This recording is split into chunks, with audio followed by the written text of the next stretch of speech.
You are never 100% prepared for JEE. All your compulsory courses are over by your second year. That is your fourth semester. I don't have a code forces account or whatever those things are called.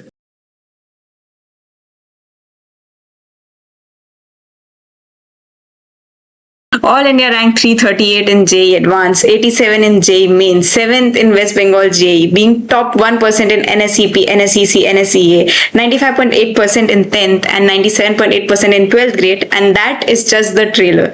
After such scores, you expect one to take up a course in a top IIT, but our guest decided otherwise. Took the decision of escaping the rat race and exploring something out of it and ended up at IISc. Hello everyone, I'm Shonali Mishra, a second year ICT student, and welcome to another episode of NAP that is not a podcast. And let's get to know who our guest is aside from his academic background. Welcoming Kintan Shah. Kintan, introduce yourself. Okay. Hi everyone. I am currently a third year, going to be a fourth year, BTech student in Maths and Computing at the Indian Institute of Science, Bangalore. That's me mostly. I mostly work on machine learning on the research side of things, and I explore music a lot, play guitar, those types of things. So yeah, nice to meet you. So when did you decide that you want to, prepare for JEE? The short answer is I liked science, but I did not like bio. So that leaves JEE as the option. The long answer is in my school, there was some people who were participating in the mathematical Olympiads, the IOTM, RMO, NMO, those sorts of things. And I had no clue what these things were. So figuring that out led me to these coachings, various ones. I won't name them, but they're all the very stereotypical JEE coachings. So I went into one of these set coachings and decided that हाँ JEE कर लेंगे because that's not bio and it's good. And one thing led to the another, and yeah, that's how I went into the JEE cycle. You moved to Kota for your JEE preparation, right? Yeah. So how was the change of environment, living away from home and being in that city? It brings a lot of pressure from what I've heard. So how was that for you? Okay, so in my batch, that was operating in the hybrid setting. This was back during the COVID thing, so this was sort of the norm back then, I guess. So I did my 11th in the hybrid setting, like online, whilst the rest of my batch, or some of my batch was offline. And in my 12th, September 2022, to be more specific, I went to Kota. In terms of change of environment, okay, so I used to reside in this hostel come classes sort of thing. So everything happened in the same building. So I did not venture out much. So in some sense, I was inside this cage. You can call it that. And change of environment wise, it was nice. I like in the sense that I could finally speak to my batchmates in person rather than on WhatsApp, which is much better. WhatsApp is much worse. And in terms of meeting my teachers in person, attending classes in person and all those things, that's a much better strategy for learning anything at all. And so that there was that. In terms of pressure and all, not much in the sense of there wasn't much of a difference between whilst I was online and then offline. Partially because I did not venture out of my hostel much. I used to interact with my batchmates and the other batches who were there. And so there wasn't an increase in pressure upon arrival to Kota. That did not happen for me. In terms of other things as to what else changed, the cuisine changed a lot. I'm from the eastern part of India, Kolkata. It's a very different cuisine than Kota, which is mostly a vegetarian place. So that was an auxiliary kind of thing, not an academic thing. So since you started preparing from like 8th grade or something, so how much of it actually contributed to your JEE at the end of your 12th? Okay, so in terms of contribution, it cannot be quantified in the sense, like not in a naive sense. The starting from 8th, basically, in some sense, develops the foundation more. It's not like you cannot start from 11th and then crack JEE or whatever the goal is. You can. It's just the shortest span of time. So say you're studying 7 hours a day or whatever, 14 hours a day for 2 years, and you're competing against a person who is, say, studying 10 hours a day for the 11th and 12th, but has studied 7 hours a day for 8, 9, 10. That person will invariably have learned, or in terms of the sheer crude estimate of the time given to a particular thing, that person will have a better preparation. So in that sense, starting early, even though it's slightly taxing or could be such cruel, it usually is gives you a better chance at achieving your goal. Simply because you spend more time on something in comparison to whether if you start in your 11th and 12th. Could be a question for many people that starting early might lead to burnout at when it's supposed to be the peak, the 11th and 12th. So what are your opinions on it? Yeah, it will in the sense that I had a burnout in class 10. I also had a burnout 2-3 months before JEE because it was just way too much. Having a 6-hour mock test every 2 days, it's not a very healthy way of living by any means. And if you have a burnout, take rest. Don't worry about the syllabus. You will have a backlog or something. You are never 100% prepared for JEE. That won't happen ever. You can study from class 1 if you want. It won't. There will always be something that you haven't done. So don't worry about those things, case syllabus chhoot raha hai, that sort of thing. It's fine. Take a break according to your wishes. Keep a hobby, any hobby, anything that you like, doesn't matter. If you want to play cricket, play cricket. Play 30 minutes a day or something. It's not like in 30 minutes you will achieve some extraordinary academic achievement every day. No, nothing will happen. That modular or delta difference won't make any change. Keep a hobby just to keep yourself sane. I had a hobby, I used to play guitar every day during my quota time as well as before. So even if there was an insane academic pressure, I had a fallback in the sense that there was something that could relax my mind. That would be something that I like to do. Academics isn't always something you like to do. It's certain times it's very mundane. It's very not something you want to. In those cases, even though if you don't have motivation, discipline is something that people suggest. I also do it, but there's also a limit to that. So learn to take breaks. Watch movies, watch series. I watched a lot of movies. I watched a lot of series. It's not like I'm pure in that sense that I abstain from everything. No. So take breaks. Take longer breaks if you need, but don't lose sight or your discipline, and it should work out. Since a huge part, not a huge part, but from in 10th and starting of 11th, your preparation shifted to an online mode. So during online preparation, it is easy to, get distracted. So how did you manage the distractions? I also got distracted. So I am not I'm not guilty of it. I'm also guilty of it. So the way to manage it in some sense is to in some sense guilt trip yourself into being okay, मैंने इतना time बर्बाद कर दिया now. An even easier way of guilt tripping is looking at others at what they are doing, and if you're not doing something or you're not achieving something of that sort, slightly toxic, but it will guilt trip you into studying again. But guilt tripping isn't a permanent strategy by any means. So what you should try to do is, or what you should inculcate in yourself is the discipline. And by discipline, obviously it's not easy to be disciplined. It's not easy to follow. सुबह मैंने उठ के schedule बनाया कि I'll study 2 hours this, then 2 hours this, then 10 minute break लेके 2 hours this. Turns out we don't even do 50% of it. That's a very natural thing to happen. But fine, even if it's at 50, try to make it go to 60% the next day, 70% the next day. And that's how you inculcate discipline.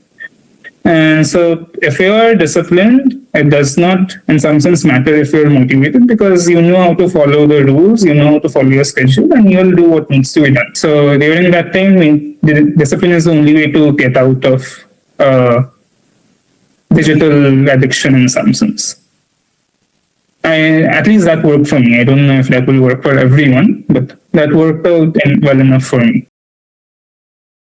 So after your JEE exam got over, how did you come across IISc, and what factors made you decide that I want to go there? Okay, so I knew IISc from before, as do most people of this country, I think. But most people know of IISc as this research institute, stellar records, research number one, so on and so forth. So knowing IISc wasn't something that happened after I gave my JEE. I knew of it well beforehand. I also knew of the BTech program, which was only 1 year old. So it had launched in 2022. So I also knew about it.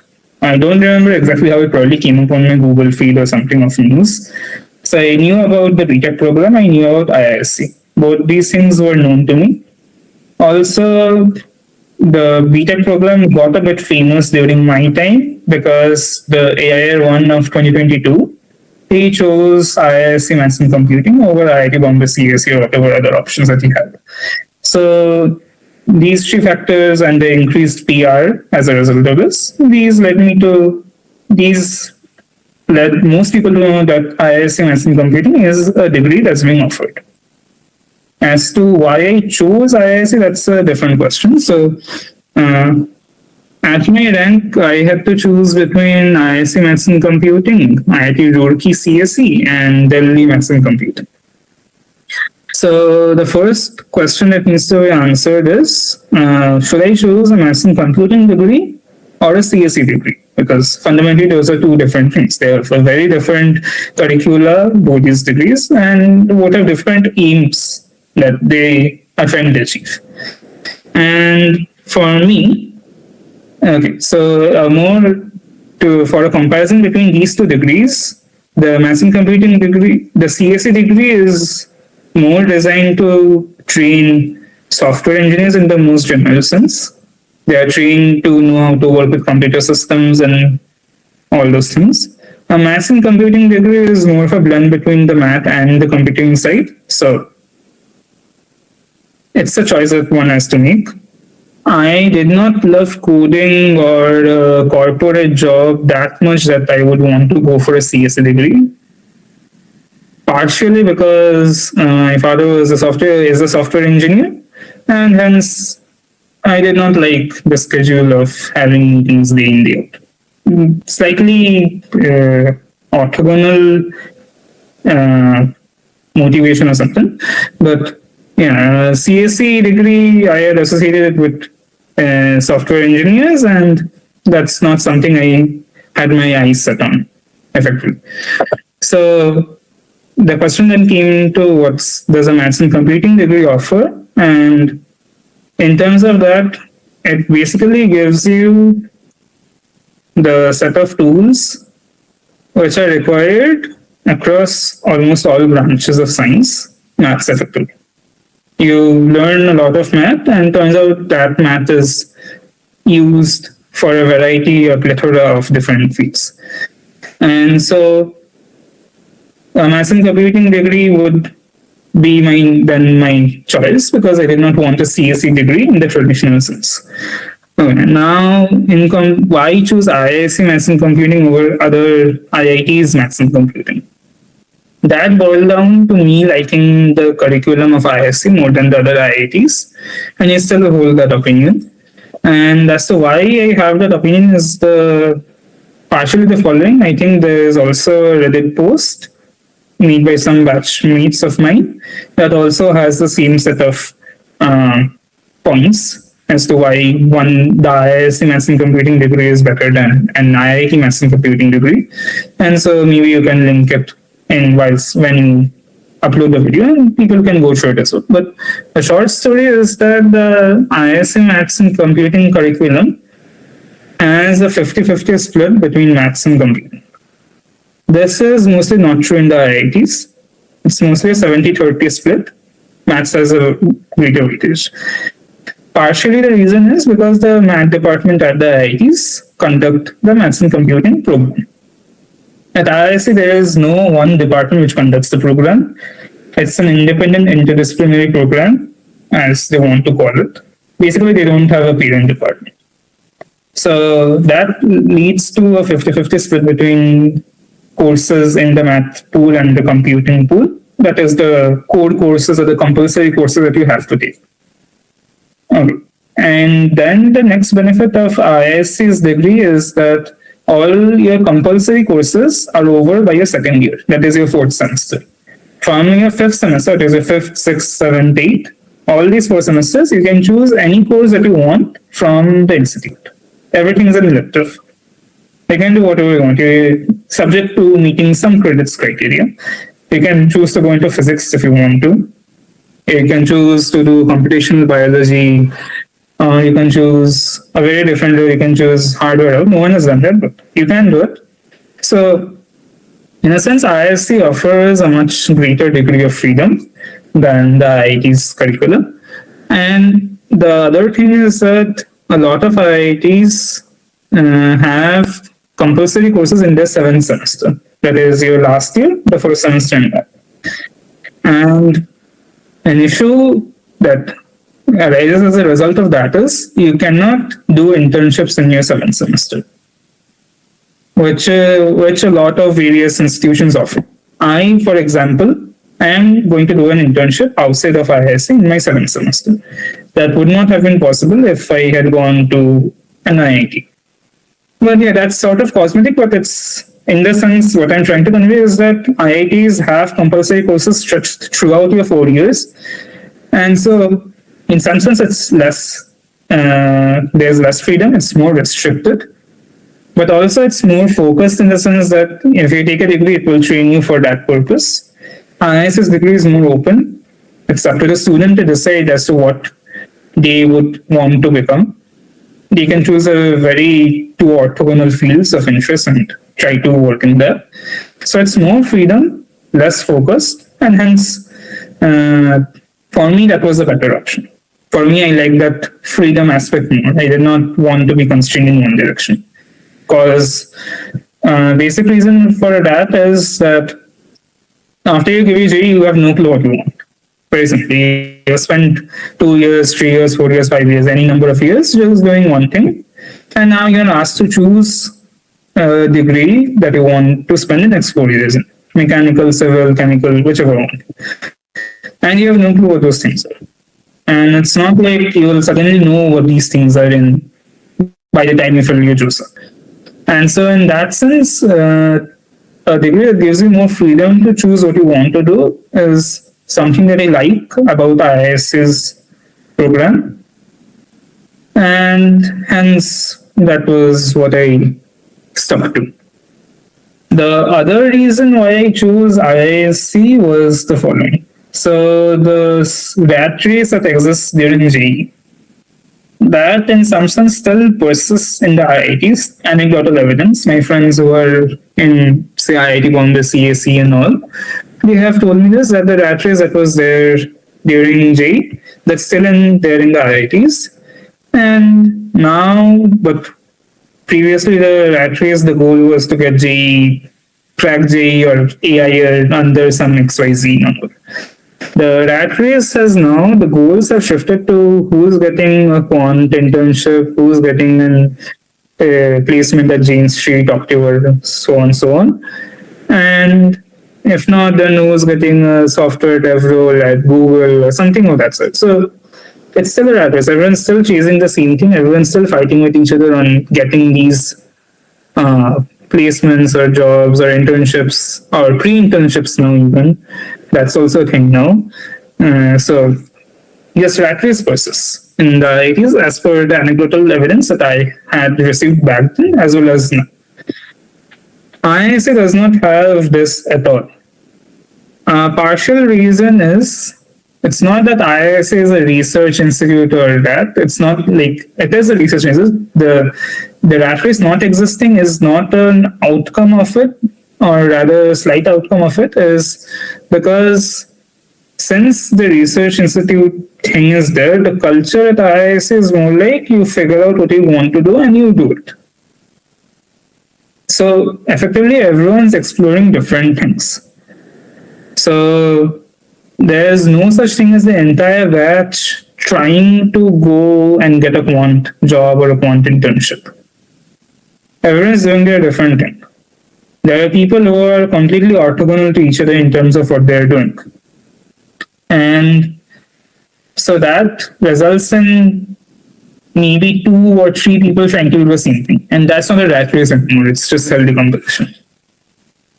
So for that reason, since everyone's doing different things, there's no one to compete to in some sense. You have no one to compete with. Who are you supposed to compete with if there's no one else doing the thing that you are doing? And so that rat race or that culture isn't here at IISc. So there's that, effectively. When you got into IISc, you mentioned that the BTech program started just an year ago. So did it feel like a risky move, a gamble that you took? Yeah, it was a very risky gamble. But yeah, I guess you take such gambles sometimes in your life and see, just wait and watch as to how it plays out. Because IISc, so IISc, it was very well known for lots of things, for lots of good things. But taking that degree over a well-established degree like BTech CSE from IIT Roorkee seemed sometimes like a dumb move. Like, why would you even do that? Because you have something that's so well-established, why would you leave that for something that's very new? So there was it was a very big confusion in my head.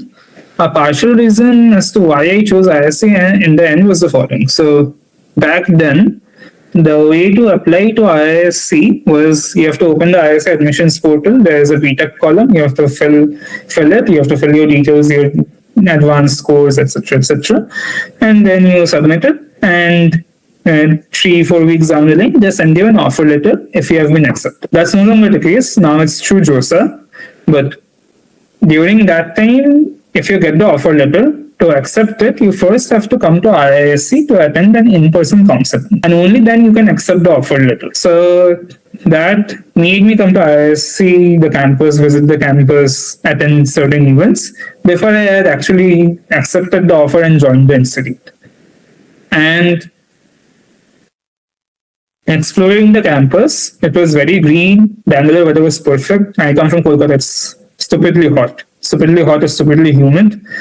Bangalore was like perfect weather. The campus is very green, very pleasant. So in some sense, coming for that counseling and interacting with current, like my seniors, those students who were there, and seeing all the presentations, the events, made me decide that IISc is probably a better way to go than the other established IIT. But yeah, it was a gamble. Now it's no longer a gamble for people choosing because it's well established now, but back then it was a gamble. From academics, what other things have you taken up at IISc? Yeah, so I play guitar and I enjoy music in like a very generic sense. So that led me to joining the music club at IISc, wherein I've played a lot of the in-house intra-IISc concerts that happen. And so these are very big concerts with like 15 songs each, twice a year kind of thing. So I did that. That's part of my, like half of my day back then used to go to that. I became the convener as well. It's not a very big deal. It's just, in IITs, they consider it as a position of responsibility and all. In IISc, there's no such thing. It's just someone who has to organize stuff. Someone who has to book the rooms and ensure that everything is on time. So it was like that. It was nice. And yeah, just I found many like-minded musicians, a lot of people with whom I have friendships with who are not from my degree or not even undergrads, but just because we are in the same music club, we chat a lot, we share songs a lot. And yeah, outside of academics, rather I take more part in the music events than in the academic events that happen. So academic club events, I am sparingly there. I mostly do not attend, but the music events, I am fully in for it.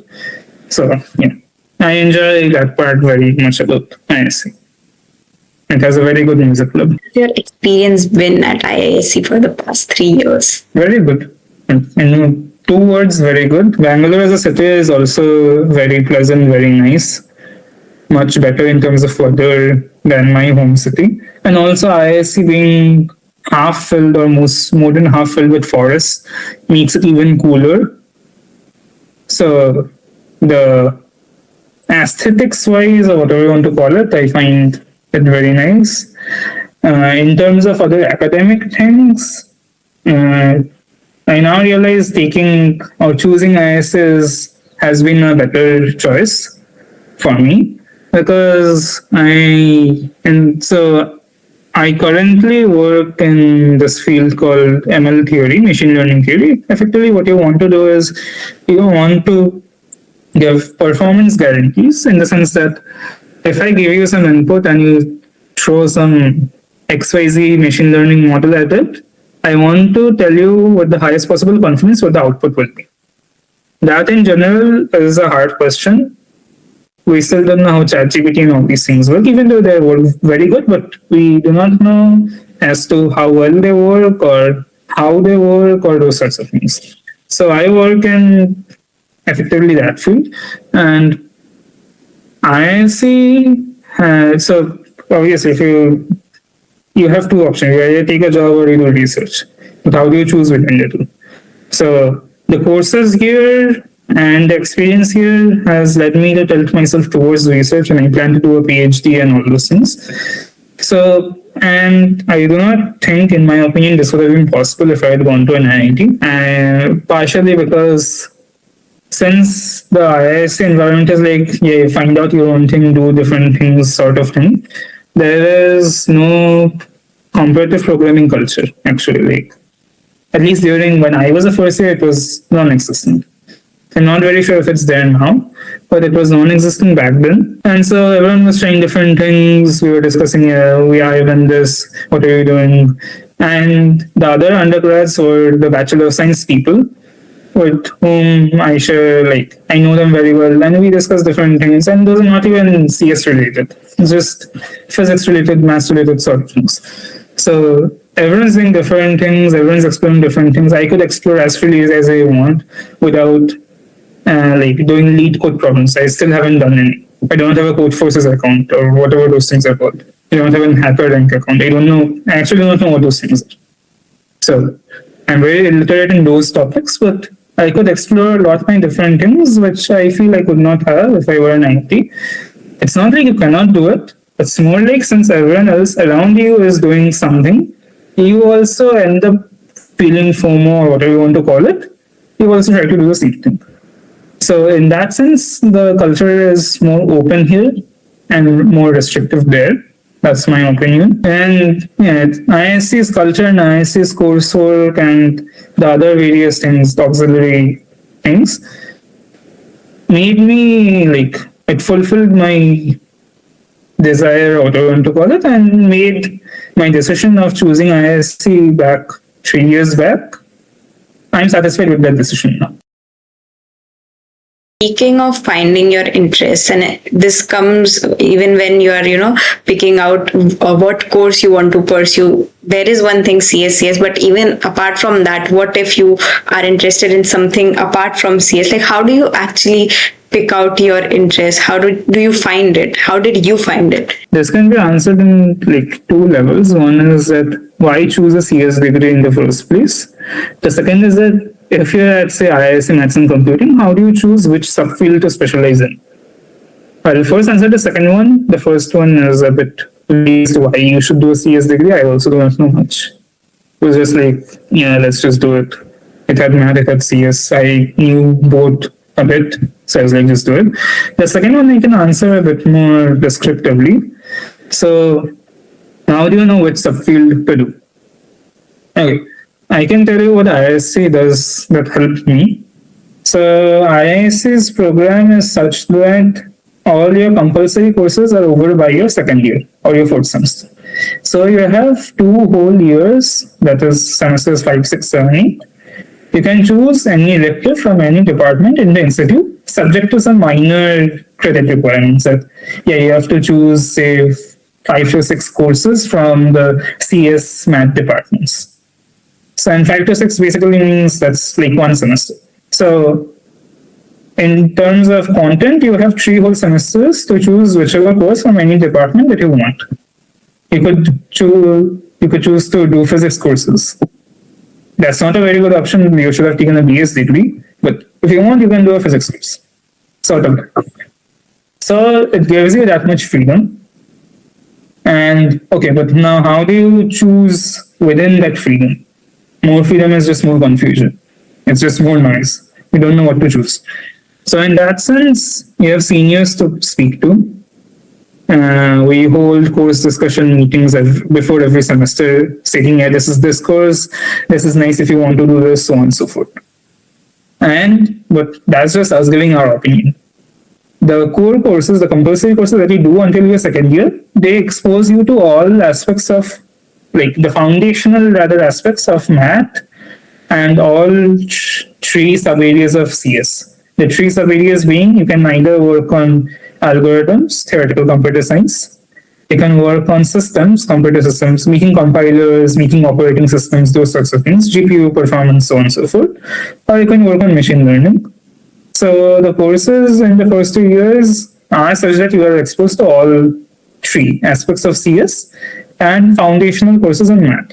And by foundation, I do not just mean linear algebra. No, that's in the first year. You're also exposed to these things called real analysis.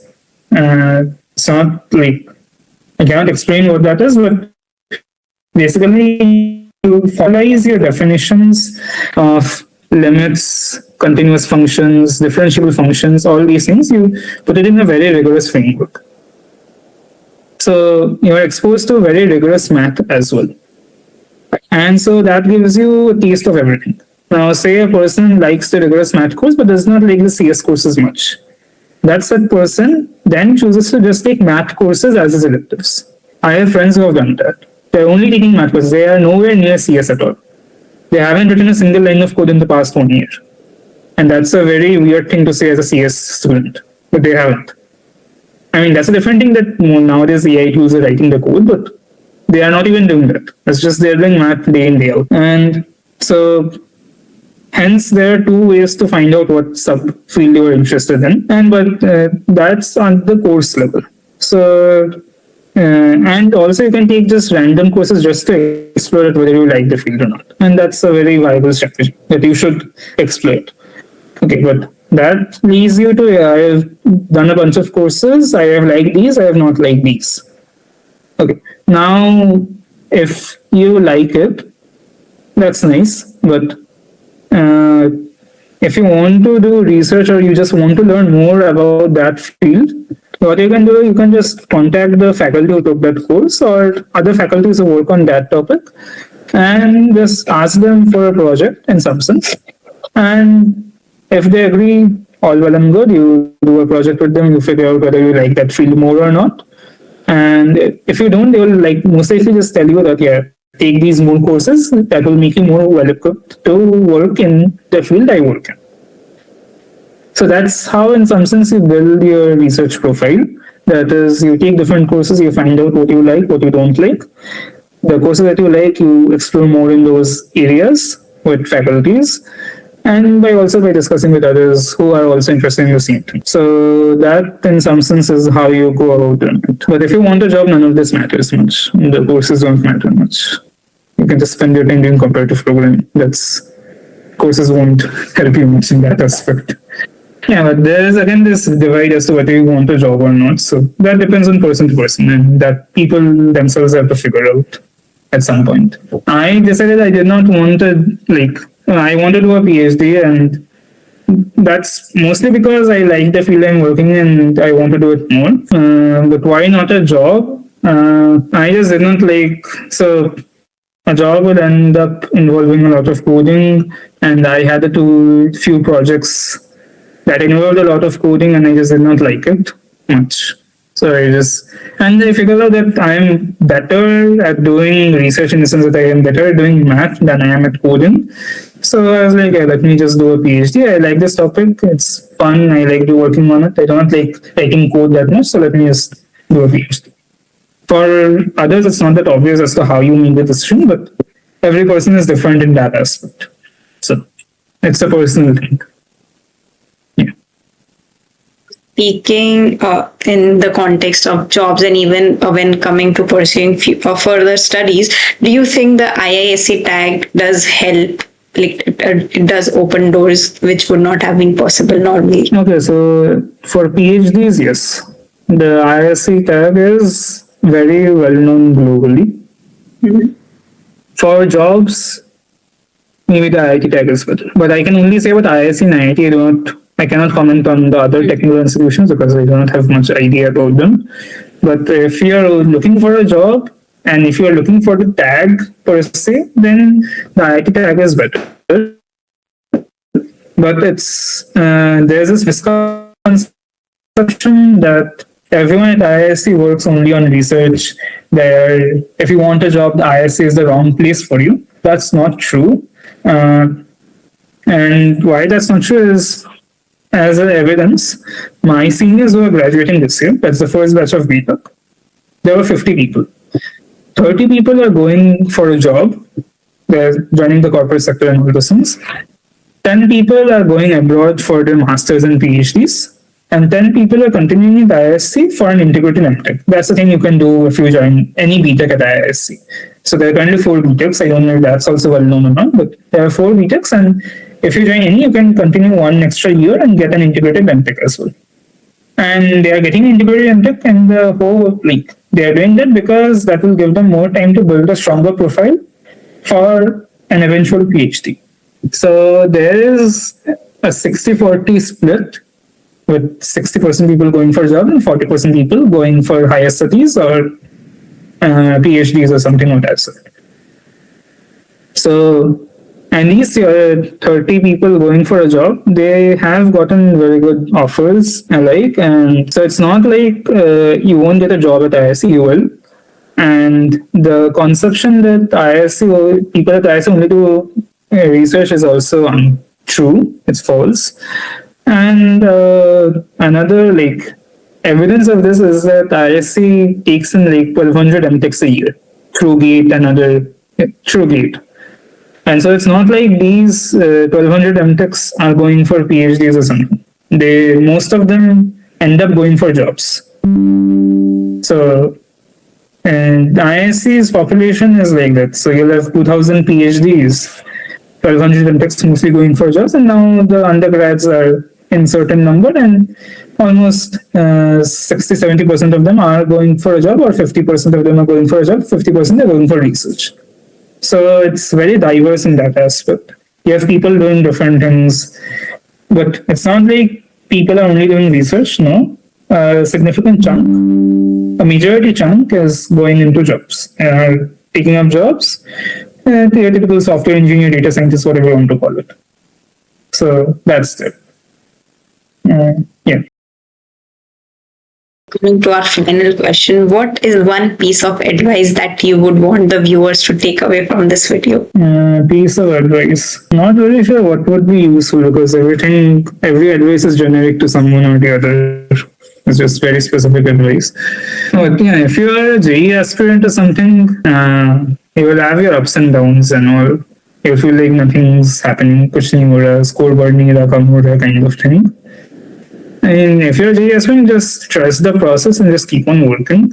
It does not matter what you finally get as long as you put in the honest hard work into it. So if you're a JEE aspirant, do that. If you're not a JEE aspirant and you're someone else, again, trust the process is a thing I follow. As long as you're disciplined enough and you do the work that's required and you're disciplined about it and honest about it, something will work out. So the stochasticity of the system, the system can be stochastic, but your average performance or whatever we call the mean, that will increase if you put in the hard work. So just trust the process and just keep on doing stuff. Results are temporary. So yeah, very generic advice, but something I follow. So that was Kintan for you. If today's episode did hit something inside you, send this to someone who needs this reminder. And don't forget to like, share, and subscribe. Do follow us on Instagram. The link is in the bio. Until then, keep going. Until next video. Bye-bye.